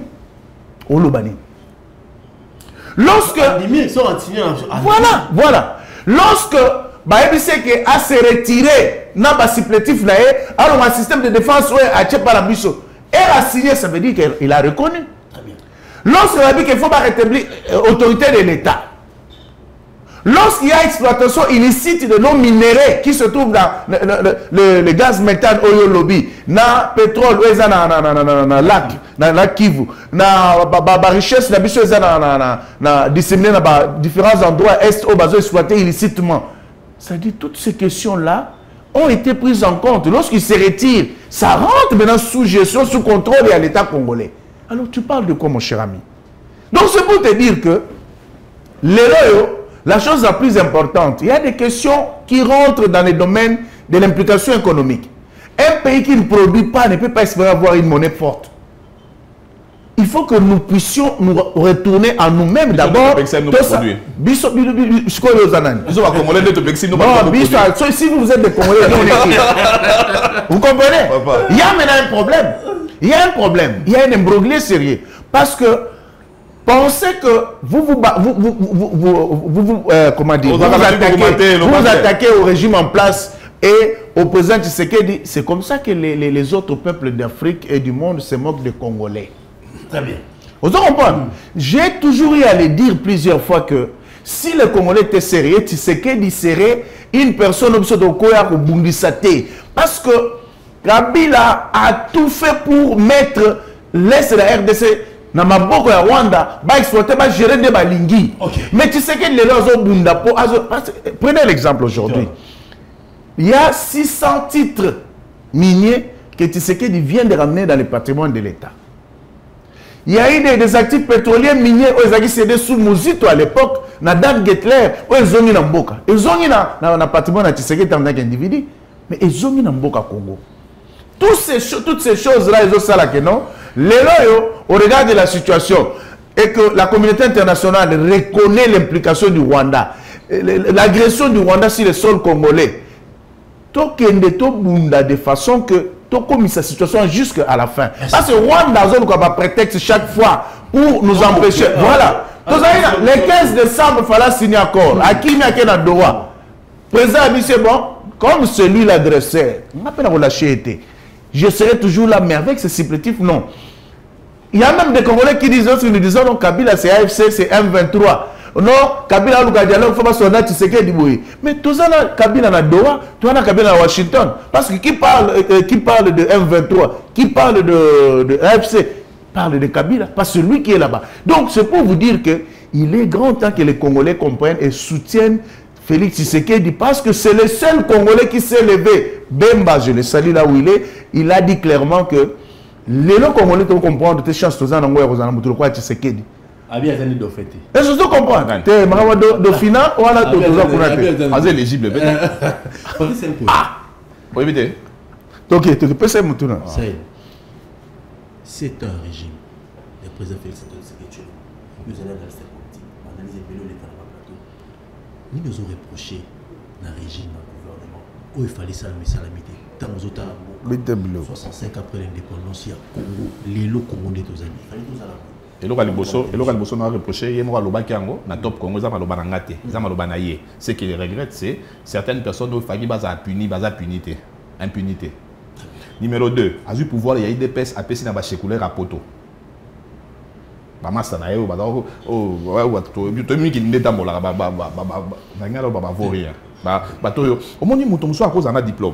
Mais ceux qui ont un diplôme, mais au salaire 15 ans, au sac à Moussala, au diplôme, on est tinda. Tant qu'on va repasser au Moussala, diplôme, on a échoué. Alors, le président Félix Tshisekedi a un les amis, motomo, tu vas dans la réunion, mais demande de vas dans la réunion, président Koti a beau négocier les malheurs, il a comme ministre de la finance. Parce que, à master président, Moutoumou va payer ça 30 millions.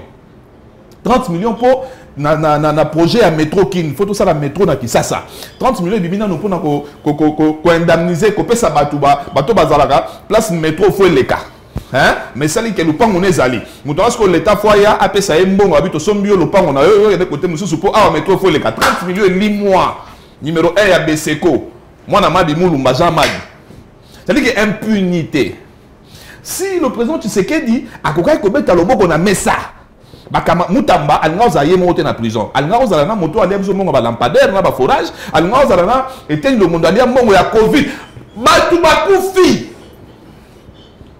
eteni adamala alinga ozala na kibasa adama biso la ya ram c'est que ngala okundanga na soba soki bokangi moto azaki na intention et bon ba yibaki penza. Ça c'est le côté où ça n'a pas marché. Le côté où ça commence à vouloir marcher un peu c'est banzela mais ba ça n'est pas en retard. C'est qu'ils ont pris tout le temps. Maintenant, on a classe.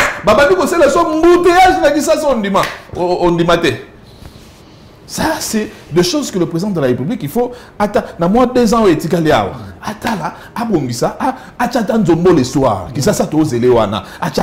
le soir. Il a parlé de l'économie. La force d'une nation, c'est que nous exportons. Et là, on ne peut pas bapaya.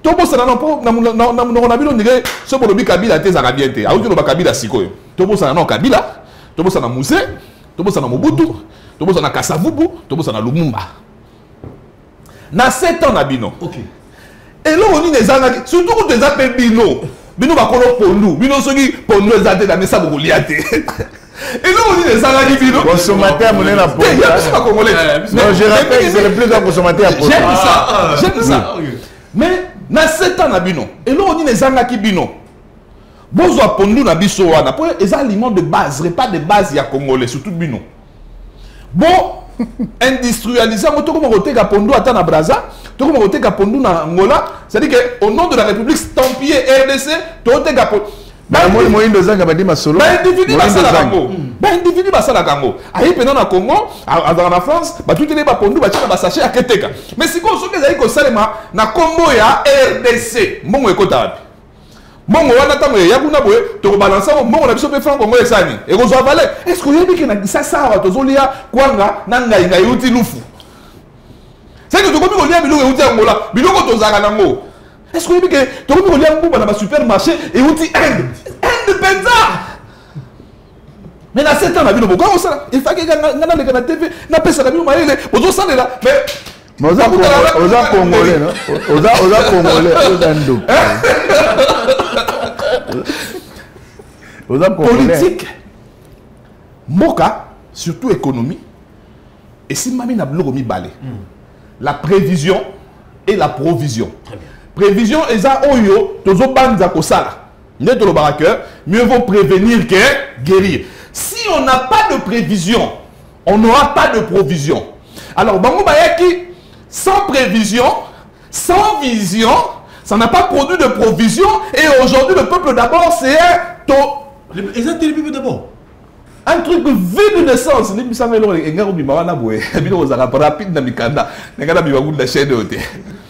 C'est-à-dire que déjà, parce qu'il y a une vision, il y a une prévision, il y a une provision, il y a un peuple, il y a une économie où il y a une économie. Si on a un tongo, on a avant une émission. Tu as il y a papaya. Tu as deux supermarchés à Minene, il y a papaya. Avant Bimananda, sans le lieu, les Égyptiens ne vont pas être les colons qui ça. Nini, les Égyptiens. Bah non, on a le banda quoi battu. Les Égyptiens. Bah on devise à sali, bah on devise à congélater, à prix, bah double prix. Bah Congolais va aussi. Bah Congolais va aussi, mais ils sont patients. So gars, à tout PC $10 à Gozoa. Après c'est Congolais pour le là, bah tout va soulager biso. Alors qu'on pouvait faire ça aussi. Bah pays nous sur le monde va vivre à crédit. Crédit. C'est-à-dire que mon tomosu soit va foutre $3000. Alors, il y a courant, il y a carburant, il y a gaz, c'est ça. Payer vivre à Congo. Le pays le plus endetté du monde, c'est les États-Unis. Mais bon, on a la politique où on a tête. On continue sur le maillot, on a mis sur le cara. Tout ce qui est besoin de la place, t'as la place pour mettre les bénis, t'as la place pour économie zéro, extraverti. Mais il y a des gens qui sont au Congo. Mibi basili, mibi ba ya balabala. Mais parce que la parole là, oui ba ni biso de toi sur le côté. Ba moi que téléphone là. Oui mais oui ba 7 ans. Réalisation du Boursa pendant 7 ans à pouvoir. Maternité gratuite. Des choses qui sont faites. Et pas il a des enfants comme il a 6 malabo maternité gratuite. 7 ans. La parole a déjà tourné. Hein. Dans 7 ans, beaucoup de choses ont été faites. Mais n'oubliez pas que Mboka, Tozu Mboka, avec un grand problème planétaire, la première chose c'est la pandémie. Hein? Et le président du pouvoir, il y a la pandémie qui a frappé toutes les économies du monde. Mais le Congo s'en est sorti haut la main, servi de modèle où les Occidentaux, la modèle à Panabiso, avec le travail magnifique qu'a fait l'IGF avant de s'effondrer dans Maramabé. Vous comprenez? Les loyaux, il faut dire que la guerre demande au pays de consentir beaucoup de moyens et ceux qui ont des bâtiments normaux, dans la place de critiquer, on peut dire que tout Bunda, qu'on mette fin à cette situation de guerre, tout consentir un effort dans la diversification économique dans le domaine pour que tout ait de l'avant. Vous comprenez? Parce qu'il y a des choses qui sont faites sur plusieurs fronts, notamment sur le plan environnemental. Sur le plan, il y a des réformes qui sont lancées sur le plan financier, sur le plan diplomatique. Au le Congo, hein, a occupé première vice-présidence, il y a l'Assemblée générale des Nations Unies. 10e place, il y a un pays non permanent au Conseil de sécurité. Et il y a aussi une question liée aux personnalités et leur perception du pouvoir. Les chefs de l'État nomment. Moi, je l'ai toujours dit. L'opposant a pour mission, telle que prévoit l'article 8 de la Constitution, de critiquer positivement et même de proposer. Parce que les critiques permettent au pouvoir d'améliorer la gestion et sa façon de voir les choses. Moi, je suis content lorsqu'il critique. Et je serai content si les propositions sont faites. Mais quand tu les fais pour ton pays. Tu ne les fais pas parce que je dois m'enorgueillir, parce que je dois donner et tout ça. Parce que ce total est bien. On a toujours un plateau pour nous efforcer à communiquer notre petit savoir na biso, hein, na ba Congomani et tout ça, na ba 400 millions pour la satellite. Na c'est na gangot. Elo bosala ka na obayiba ka idée na basala pe bien te ya ba pour na réguler nzela pour na ba embouteillage. Bosala mo na bien ngana lobby na pesi moi mukeboye bango ba ke sala nzoka te.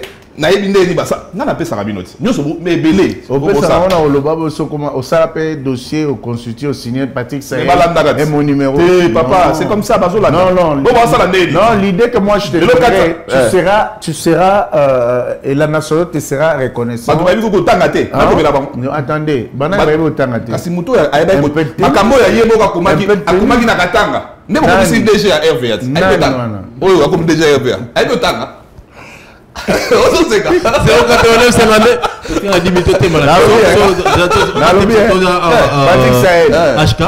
tu es et tu restes congolais. Ouais. Ça, il faut mettre ça en tête. Poste, Mutunda Salara Poste, Poste Salara Mutute. Très bien. Attendez, monsieur. Officiellement, non, c'est Tshisekedi qui nomme révoque. C'est Félix Tshisekedi qui nomme révoque. C'est-à-dire, à chaque fois que tu prends part au débat, tu te vends. Tu te vends et tu peux être utile à ta nation, mais faites-les de façon... Non, on a évité. Ce n'est pas moi de dire qu'il a proposé à Madame Tamabé. Il y a ce que moi je dis, c'est qu'il y a des consommateurs finaux qui nous suivent. Ça dit, ce sont les autorités. Très bien. Qui peuvent arriver à comprendre ce qui va bien. La place où est Sengeli. Makamutozo Loba. Attends, à combien de locasate à Kolanda. Yakoloba, mon cher. Qu'est-ce que je peux faire? Mais on a pris mon exemple. Il y a Motomoko, on va chez RVL de la Tose. Makamouye Moga commis à Gogo Tangate. Bazana Motomususu. Bacha ministre intérieur a terminé les bossos Jean-Pierre Bemba fois dans la cima. Aïe, c'est que le babou.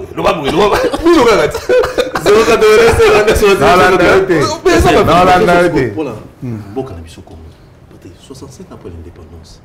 Est-ce que maman Mboka est surtout sur la Liban? Yo boya ko ba malembe lo comme to songi songi lo ba kasi ko.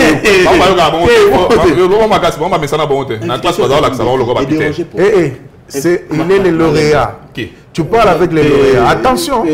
Attention. Avec divinité. Ça va lauréat bouge mental. Est-ce que tu sais est-ce que pour la première fois, moi je suis arrivé en Bougouin pour la première fois en 2019. Alors,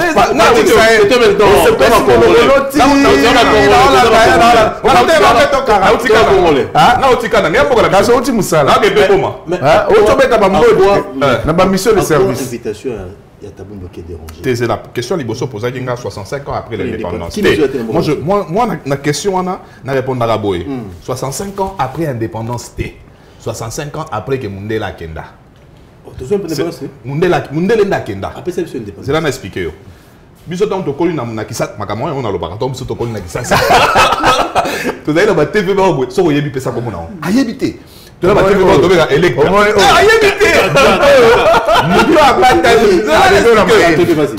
Électeur. Donc on a été électeur pour le sango boy. C'est une abisso tout na 3 chaînes. Oui bien. RTNC. Canal King. Canal King na sima. Congo Brazza. Ça dit que antenne A. Oh tu as antenne A pas na sima. Antenne RTNC c'est la première chaîne. So to comme à 18h, so bo moni publicité ngok. Na chaîne Brazza c'est X le sorti ça Mondele ndake ça dit que to longwe na TV wana ya boye électeur ba eli biso TV en couleur ba bito pesibino indépendance banda lelo bota sur TV noir blanc ya kunki bokomi na TV à plasma ya couleur ba tele biso émission le quoi o kitoko to ta na ndako mais c'est quand même émission si to ngito changer to se rendre compte que télécommande des athées ba pesibino TV sika mais ba na télécommande ça dit que bango bazo bouger ba chaîne à partir ya epa na bango est-ce qu'on va dire qu'on est indépendant? Si on était indépendant, tu sais qu'il fallait partir aux États-Unis pour chercher le pouvoir, bas à la président du Congo. Si on était indépendant, l'économie n'a pas chose ça, et si même il n'y a pas de paya, Nakoli à Thompson, il y a pas paya, Boudé à Ghana, il y a pas paya, Lipa, il y a plein de victoires, et l'on a Congo Zanine. On n'est pas indépendant. Alors nous devons nous battre pour que tout soit indépendance économique, indépendance politique, tous ont indépendance, nous sommes là pour Moketambola Malam. Très bien. Allez, Kofi Annan, invitation Kofi Annan. Et à Tabumbeki. Tabumbeki est là, parrain à Kabila. Tabumbeki, Moutouassala, Tabumbeki, c'est Kabila. Avant vous avez invitation à Tabumbeki, nous sommes vendus à Doïg Kabila, nous avons la consultation, nous avons ben sabat. Tant que vous avez des poteaux, nous n'avons pas parrain. Interview Kabila Salaka en Afrique du Sud, ou à Sengaka, na ba militaire, na ba bima na Sadek. À Salaka, na centre, il y a ONG à Tabumbeki. Vous comprenez? C'est-à-dire que quand on parle de dialogue, il y a Tabumbeki. Tout ça, dialogue. Hein? Allez, l'État bon ça. 65 ans pour l'indépendance. Ni les ont bloqué sur l'auto. Merci beaucoup. Je crois que au sortir des indépendances, il y avait ce qu'on appelait l'impréparation chez les autochtones congolais. Tous les gens qui ont formé pendant qu'ils ont posé la responsabilité et puis tout le monde s'en sortir. Je crois qu'il s'est posé même une question pour justement éviter que notre commune soit extravertie. Parce que quand tu vois dans les bassins conventionnels du fleuve Congo, à l'époque, notre Congo était considéré comme étant un vaste marché où il y avait des sociétés, pour la plupart, les sociétés mères basées en Occident, et ils venaient ici pour travailler, mais habiter ne se faisait aucun. Et face à cette situation-là, les Congolais ne savaient pas s'en sortir. C'est comme ça que vers les années 60, lorsque Mobutu vient après le départ de Kasavubu, il a essayé de créer certaines sociétés pour justement essayer de booster l'économie en leur donnant certains objectifs, mais à l'instar de la SONAS. La SONAS a été créée en 1966. On lui donne la mission. Voilà, excusez-moi. Si SONAS, mission, n'a pas objectif, il y a qu'on booster l'économie et puis qu'on crée, mais n'atteindre jamais l'objectif. C'est comme ça que je dis, c'est bien beau de dire que Mondela a accueilli. Il faut passer la mission son nom. La grande question, c'est l'homme. Aujourd'hui, l'homme occidental est en train de se robotiser. Il a tout créé, a commencé à la robot, a même la même bébé, a même la nyonso. Mais nous ne sommes pas encore arrivés à ce stade-là. Mais nous, notre problème est que non, on veut que tout nous soit fait et nous vienne d'ailleurs. Au lieu de travailler. Parce que si nous ne produisons pas, on ne peut pas espérer nous en sortir. On ne peut pas espérer être compétitif sur le marché et être coté dans la bourse comme sur la. L'autre plus grand problème est que nous avons parlé de monnaie. Mais on n'a pas jusqu'ici un ministre de l'économie digne de ce nom. Ou encore ça que l'économie c'est ce qu'on a extraverti. Azate parce qu'ils sont pris en otage par les Indo-Pakistanais et les Libanais. Vous comprenez? Si on a un carton et un quiz, on a 0,02 cents $. Mais ce même carton nous est vendu à 29 $, 30 $. Quel est le rôle du ministère de l'économie? Parce que lorsqu'ils viennent, ils ont un pourcentage de bango. C'est ça. Je fais des investigations. Namibie place Thomson et Yaka. Ce que les Congolais affectionnent. Quand toi, il y a Thomson en Namibie, ça dit 3 $. Le ministre de Bossala laissez-moi parler. Laissez-moi parler. Moi, j'ai fait une analyse aux alliés objectifs. Ma question n'est pas celle-là. Ma question, c'est la question d'homme. Parce que si nous voulons nous en sortir, nous devons être sérieux. Viendra maintenant la question liée à la sanction. Parce que pour on commence en place Yosa, c'est-à-dire diagnostic Yosa, c'est différent. Toi, tu t'attaques aux gens, mais moi, j'aimerais que tous en abattoir la conscience pour booster notre pays dans sa diversification. Est-ce que vous comprenez? Lorsque vous avez un ministre Oyo, Aye, Libanais, Sangani, Indien,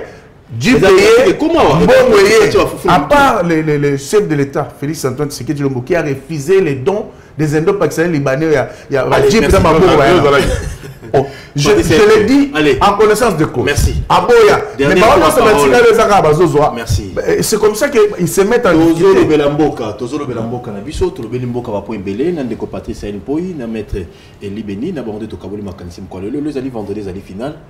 Les lots Maman, on se trouve une solution. Est-ce que le dialogue est 5 ans, le même solution? Est-ce que nous allons comme on a 2028 élection qu'on a là, il faut continuer à non, non, développement place ok, on a vraiment compliqué. Voilà, tout dans le 21e siècle. Kinshasa Mata dit 340 ou 360 km. 350 km de route. Ok? C'est-à-dire que dans le pays normal, on va rétablir chemin de fer. Ça va quitter Kinshasa à 7h, ça arrive à Matadi à 18h. Pourquoi ne pas nous emmener chez beaucoup de TGVT? Pour nous métro urbain. On a déjà commis de villes. TGV normal à grande vitesse au Sénégal à Zui. C'est-à-dire qu'on a 350 km, on a 45 minutes. Même nous, on a très bon et on a 7h comme 18h. Mais papa, sois sérieux, est-ce que tu as beaucoup? Kinshasa est habité à 12% seulement. 88% de Kinshasa est inhabité. C'est-à-dire que les gens sont au Canada, la ligne voilà, Lemba, Bandal, Matete, mais sont les Kika d'Aipen, Malukola, Nyonso, Tikatsa Maindombe, Zaka na Kinshasa, Menkao, Dumi, Montiene, Zaka na Kinshasa, Makana, Zaka na Kinshasa, Batobazate. C'est-à-dire que si l'autorité de l'État était rétablie, non. si l'autorité de l'État était rétablie, le ministre n'a député désormais. Tu lobby loi mort la Kisasa. Katakata la Kisasa et vous avez sous-souté. Pour la Kisasa, tu as pas mon sous 7 sur 8. C'est-à-dire que si on a 7 sur 8, moi on a 24 sur 24 dans Maluku. Allez à Maluku. Très bien. C'est-à-dire que si l'autorité de l'État était rétablie, zone économique, et ça a mis côté Kounet, après qui bombangote, qu'est-ce qu'on va faire? C'est-à-dire que tu as un ministère, ce que tu as déplacé déjà par le ministère à Minene, fonction publique par exemple. Ministère de la Finance, dans le budget, il faut être à la Pembeni pour la Banque centrale. Le ministère de l'urbanisme, le ministère de tourisme, tu as mis côté Kouna. Allez, solution. Il y a pas sa solution, tu comprends? C'est que ça va atténuer. Le dialogue déjà bis aux Africains. Tu mets ça dans l'autre arbre à palabre, que sur la Nassan c'était. Mais les Kamamotou, il y a pour un dialogue, des opportunités. C'est quoi l'opportunité d'avoir un dialogue aujourd'hui? 2028 élections. Hein? Non, il y a une tête. Ah, on a habité. Exact. Oh. Donc, ça va tout être. Exact.